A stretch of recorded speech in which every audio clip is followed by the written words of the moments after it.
Po tayo ng Saipan. Connected po ang Saipan with Brother Efren Baking. Go ahead, Saipan, please. Ngayon po ay magtatanong ang ating kapatid na si kapatid na Pete Liwag. Siya naman po ay 70 taong gulang. Siya po ay galing sa Pentecostal. Kapatid na Pete? Brother Eli, ang tanong ko po ay ganito. Ano po ba ang palatandaan ng isang taong malapit ng mamatay? Kasi po, na-experience ko, itong buhay ko ay pang-apat na ito sa alam ko. Ngayon, ang gusto kong malaman kung ano ang palatandaan. Kapatid, wala pong palatandaan ang taong malapit ng mamatay. Meron nga nakakoma na 1 taon, buhay pa rin eh. Wala nang malay yun, di na nakakakilos, pero buhay pa rin. Wala pong palatandaan yan. 9:2 ng Ecclesiastes. Lahat ng mga bagay ay nagsisidating na para-para sa lahat. May isang pangyayari sa matuwid at sa masama, sa mabuti at sa malinis, at sa marumi, sa kanyang naghahain at sa kanyang hindi naghahain. Kung paano ang mabuti, gayon ang makasalanan, at ang sumusumpa gaya ng natatakot sa sumpa. Pareho lang pala yung mabuti, masama, malinis, marumi. Saan bagay sila pareho? Kasi lahat ng bagay nagsisidating na para sa kanilang lahat. May isang pangyayari sa matuwid, sa masama, etc. Alin yun? Doon sa 12, kapatid na Daniel. Sapagkat hindi rin nalalaman ng tao ang kanyang kapanahunan, kung paano ang mga isda na nahuhuli sa masamang lambat, at kung paano ang mga ibon na nahuhuli sa bitag. Gayon ang mga anak ng mga tao ay nasisilo sa masamang kapanahunan pagka biglang nahuhulog sa kanila. Minsan ang kamatayan po, kapatid, ay bigla. Hindi mo iniisip. Parang something unexpected.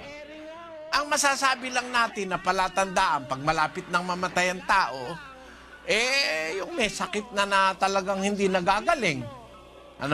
Pagka may diabetes ka, 25 taon na lang ang pinakamatagal na buhay mo.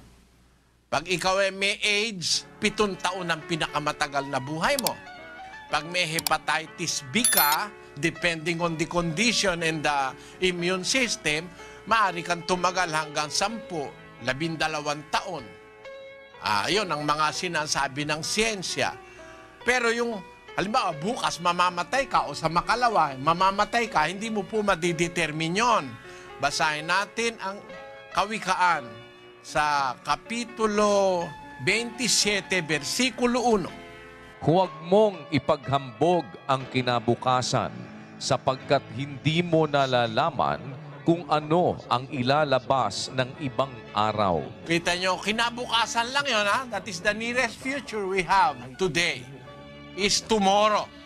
Pero wag mo ikang ipaghahambog ang kinabukasan dahil hindi mo nalalaman kung ano ilalabas ng ibang araw. Kaya hindi mo alam. Meron nga akong kilala nung araw, nanay nung kaeskwela ko eh. Nung gabi, 12:00, kita ko, bukas pa yung ilaw nila, kapitbahay namin eh. Tanong ko dun sa kaeskwela ko, ginagawa ng nanay mo, bakit ginabi?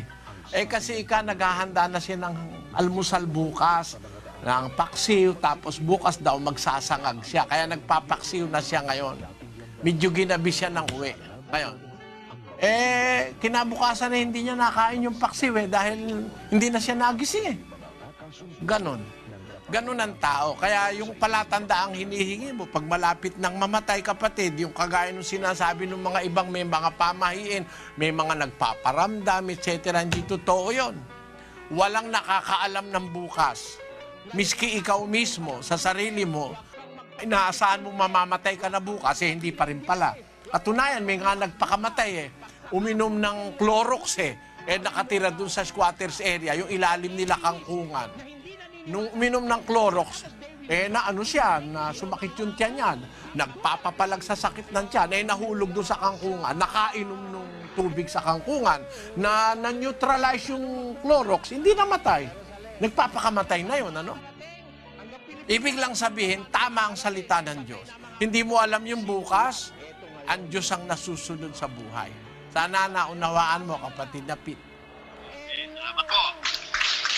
Sa mga Kailangan lang ang gagawin mo, ang sasabihin mo, ang gagastusin mo, kailangan nakasulat. Amen?